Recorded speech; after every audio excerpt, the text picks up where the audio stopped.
ಸಾಯಿ ಅನ್ನಲ್ಲ ಯಾಕೆ ಹಂಗಂತದ್ದು ಯಾಕೆ ಅದು?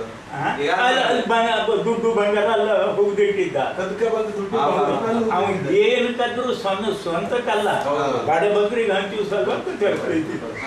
ಆ ಕತೆ ನಾನು ಕೇಳಿ ನಮ್ಮ ತಂದೆಯಿಂದ ಕೇಳಿದೆ ನಾನು. ಅದನ್ನ ಇವಳಿಗೆ ಅರ್ಥ ಆಗ್ಲಿಲ್ಲ. ಬೇರೆ ಒಬ್ಬ ಪಕ್ಕ ಮನೆ ಕೇಳ್ಕೊಂಡ, ಹಾಗೆ ಆಗ್ಬಿಟ್ಟು ಹೋಗಿ ಬಡ್ಕಾಳು ಸಾಯಿ ಅನ್ನಲ್ಲ. ನೀವು ಹೋಗ ಅಲ್ಲಿ ನೋಡ್ದ, ಅಲ್ಲಿ ದುಡ್ಡು ಬಂಗಾರ ಇತ್ತು. ಕೂಡ್ಲು ಕೃಷ್ಣ ಅಂದ್ರೆ ಕಳ್ಳತನಕ್ಕೆ ಒಂದು ಮಾದರಿ ಅವನು.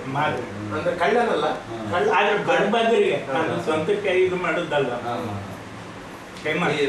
ಬಡಬಗ್ರಿಗೆಲ್ಲ ನಾನಂದ್ರೆ ಬೆಳಗ್ಗೆ ಈಗ ನಿಮ್ಮ ಊರಲ್ಲಿ ಅಂಕೋಲದಲ್ಲಿ ಯಕ್ಷಗಾನ ನಡೀತಿದೆ ಅಂದ್ರೆ ಯಕ್ಷಗಾನ ಇಲ್ಲಿ ನೋಡ್ತಾ ಇದ್ದಂತ ಮನುಷ್ಯ ಶಿರ್ಸಿಗೆ ಹೋಗಿ ಕತ್ಕೊಂಡು ಬೆಳಗ್ಗೆ ಯಕ್ಷಗಾನ ಮುಗಿದ್ಮೇಲೆ ಅದು ಹೇಗಿರ್ತಿಲ್ಲ ಅವನಿಗೆ ಗೊತ್ತು.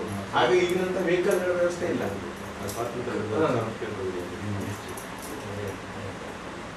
ಅದು ನಮ್ಮ ತಂದೆಯವರೆಲ್ಲ ಹೇಳ್ತಿದ್ರು ಕೂಡ್ಲು ಕೃಷ್ಣ ಅಂತ. ಅದೇ ಊರಿನವನು ನಾನು. ನನ್ನ ಅಜ್ಜನ ಹೆಸರು ಕೂಡ ಕೃಷ್ಣನೇ, ತಂದೆ ಹೆಸರು ತಿಮ್ಮಪ್ಪ. ಅವ್ರು ಅಲ್ಲಿಂದ ಬಹಳ ವರ್ಷದ ಹಿಂದೆನೇ ಕೂಡ್ಲು ಕೃಷ್ಣ ಅಲ್ಲ, ಆ ಊರಿನವನು ಕೂಡ್ಲು ಕೃಷ್ಣ ಪಡ್ಗಾರ. ಅದು ಬಹಳಷ್ಟು ಅಂತ. ಆಮೇಲೆ ಕೈ ಕಾಲೆಲ್ಲ ಕಟ್ಟಾಕಿ ಊರಲ್ಲೆಲ್ಲ ಹಿಡಿಸಿ ತಗೊಂಡು ಹೋಗಿ ಬೆಳಗಾವಿ ಜೈಲಿಗೆ ಹಾಕಿ ಆಮೇಲೆ ಅಮ್ಮನ ಬರಬೇಕು ಏನೇನು ಮಾಡ್ತಾರೆ. ಅದು ಆಗಿನ ಬ್ರಿಟಿಷ್ ಕಾಲದಲ್ಲಿ. ಆದ್ರೆ